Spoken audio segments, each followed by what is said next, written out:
नमस्कार, आप सभी का स्वागत है देशवा न्यूज़ में। और बिहार की राजनीति में जिस तरीके का अभी नीतीश का योगदान जो है वो फिर उसी मोड़ पे पहुंचने वाला है जो पिछले कई बार पहुंच चुका है।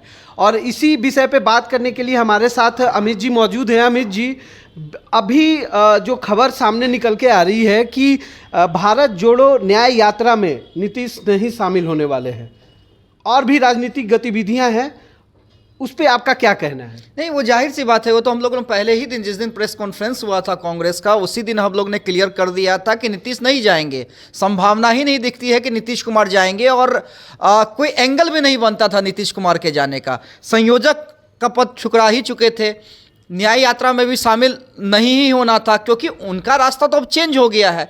अब किस दिन चेंज करते हैं, किस दिन वो फाइनल मोहर मारते हैं नीतीश कुमार, अब सब कुछ उस पर बातचीत चल रही है कि किस दिन आरजेडी कांग्रेस का साथ ऑफिशियल छोड़ के बीजेपी की ओर जाते हैं। ये अब तय है 100%। मतलब आपको कोई शक दिख रहा है क्या? नहीं, गतिविधि तो दिख तो रहा है। अभी जिस तरीके से राज्यपाल से मिलने चले गए और आज उनके कैबिनेट का भी जो मीटिंग हुआ उसमें भी वो मात्र 20 मिनट मीटिंग की है। उसके की मीटिंग हुई, मीडिया ब्रीफिंग नहीं हुई। जी। मीडिया ब्रीफिंग नहीं हुई। हालांकि उसको लेकर यह कहा जा रहा है, जो सोर्सेज बता रहे हैं, चूंकि बिहार विधानमंडल का जो सत्र होना है उसको लेकर कुछ फैसले थे, इसलिए ब्रीफिंग नहीं की जाएगी। ये तमाम तरीके का संकेत है जो ये दर्शा रहा है कि आने वाले समय में नीतीश फिर से पलटी मारेंगे। क्या पलटी मारने का उनका जो सिलसिला है वो जारी रहेगा? नहीं, बिल्कुल। देखिए, लगभग अब कंफर्म ही इसको मानिए, अब कोई इफ एंड बट नहीं हो गया है। अगर मैं कहूंगा कि आप करियों को जोड़िए, करियां जिस तरह से जुड़ी हैं, सबसे पहले नीतीश का नाराज होना, दिल्ली के प्रेस कॉन्फ्रेंस में शामिल नहीं होना,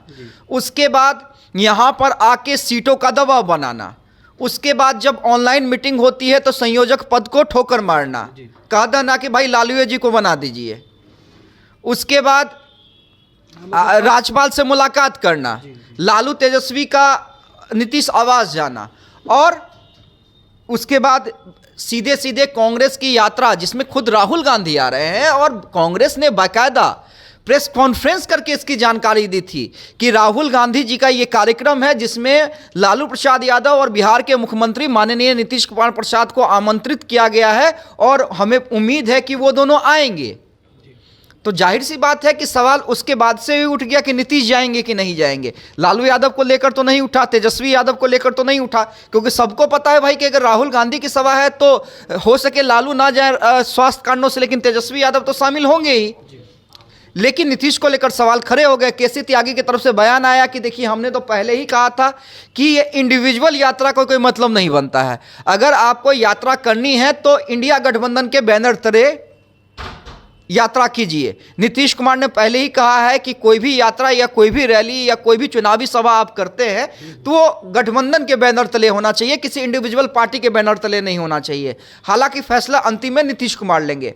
और देखिए, लगभग अब ये कंफर्म खबर आ गई है सोर्सेज के हवाले से कि नीतीश कुमार न्याय यात्रा में शामिल नहीं हो रहे हैं।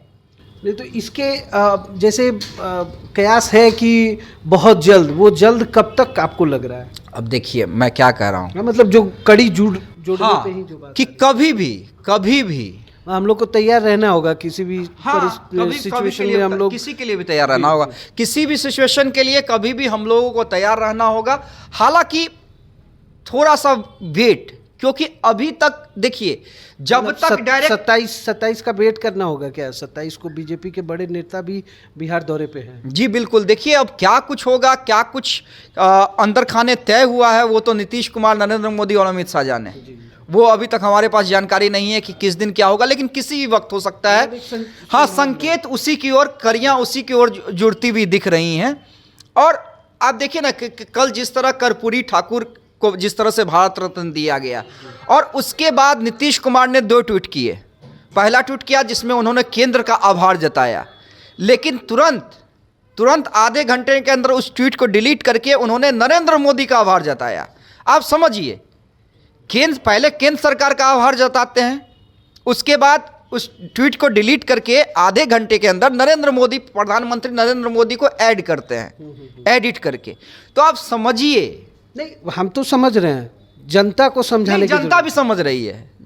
मैं बार बार कह रहा हूं ना कि बिहार की जनता राजनीति को बहुत अच्छे तरीके से समझ रही है, लेकिन नहीं तो आरजेडी ये तो अब जो जिस तरीके का पूरा हम लोगों को दिख रहा है उसमें समझ में आ रहा है कि अब गठबंधन कभी भी जा सकता है।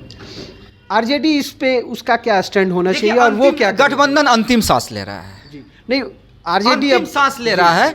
अब उसे बचा सकते हैं तो बचा लीजिए, नीतीश कुमार को मना सकते हैं मना लीजिए, रोक सकते हैं रोक लीजिए, लेकिन शायद ही अब नीतीश कुमार नहीं नीतीश जिस तरीके का फैसला लेने के लिए जाने जाते हैं उस हिसाब से तो वो अब रुकने वाले हैं नहीं। अगर उनके मन में हो गया होगा कि गठबंधन तोड़ना है तो वो तोड़ेंगे ही, उसमें कोई इफ एंड बट नहीं है। लेकिन अब आरजेडी का क्या स्टैंड आने वाला है, क्या होगा? आरजेडी का क्या होगा? आरजेडी तो फिलहाल मान लीजिए नीतीश गठबंधन तोड़ देते हैं तो ठीक है, अब आरजेडी चुनाव में जाएगी, नीतीश पे हमला बोलेगी। अभी इशारों में रोहिणी आचार्य हमला बोल रही है, फिर डायरेक्ट हमला बोला जाएगा। कोई ये मत समझिए कि तेजस्वी तो अभी भी कह रहे हैं कि हम लोगों के बीच सब कुछ ठीक ठाक चल रहा है, किसी तरीके का कोई विरोधाभास नहीं है। 2024 का कुमार खुलकर नहीं कह देते हैं, समझिए हमारे बात को, जब तक नीतीश कुमार खुद से नहीं कह देते हैं कि हाँ भाई अब हमारे रास्ते अलग, तब तक क्या मुख्यमंत्री नीतीश कुमार पे हमला बोल के पिक्चर क्लियर कर देंगे क्या? लेकिन रोहिणी आचार्य का इशारों में हमला बोलना साफ जाहिर है कि जो हम आप समझ रहे हैं ये तो व्यक्तिगत हमला भी है एक तरीके से, इसको बिल्कुल व्यक्तिगत हमला है आरजेडी को लेके। जिस तरह से नीतीश ने इशारों में हमला किया, रोहिणी आचार्य ने भी इशारों में हमला किया, लेकिन हमला जबरदस्त किया है।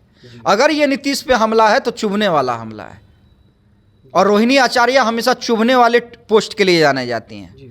हाँ, वो घुमा फिरा के बात नहीं करती हैं, वो सीधे सीधे तीखा हमला करती हैं। उनके एक्स पे जो अपलोड हुआ है उस हिसाब से शब्दों का बाण तो बहुत तीखा और तेज है ही। बिल्कुल। अब देखिए आगे आगे कड़ियाँ किस तरह से जुड़ती हैं, लेकिन अभी के लिए कि राहुल गांधी की न्याय यात्रा में से नीतीश कुमार ने किनारा कर लिया है। अब राहुल गांधी फ़ोन करके उन्हें मना ले, उम्मीद नहीं है, क्योंकि नीतीश कुमार कहीं ना कहीं आगे बढ़ चुके हैं। शायद पीछे मोड़ना नीतीश कुमार को मुश्किल होगा, और ये बात जो है लालू एंड फैमिली भी समझ चुकी है, और इसलिए रोहिणी आचार्य ने एक्स पोस्ट पर लगातार 3 पोस्ट करके नीतीश कुमार को कहीं ना कहीं करारा जवाब दिया है। जी। जिस तरीके का अभी बिहार में जो सियासी घमासान चल रहा है, और उस बीच में नीतीश कुमार का ये न्याय यात्रा में नहीं शामिल होना जो सामने बात आ रही है, और रोहिणी आचार्य का जो एक्स पे जो ट्वीट आ रहा है, उस सारे गतिविधि को जोड़ के ये तो प्रतीत हो ही रहा है कि अब कुछ बिहार में बहुत जल्द होने वाला है, और हम लोगों को राज्यपाल भवन भी बहुत तेज़ी से दौड़ के जाना पड़ सकता है कभी भी। इन तमाम चर्चाओं के बीच अब हम लोगों को विराम दीजिए। देशवा न्यूज़ पे खबरों का सिलसिला लगातार जारी है, आप देखते रहिए देशवा न्यूज़। धन्यवाद।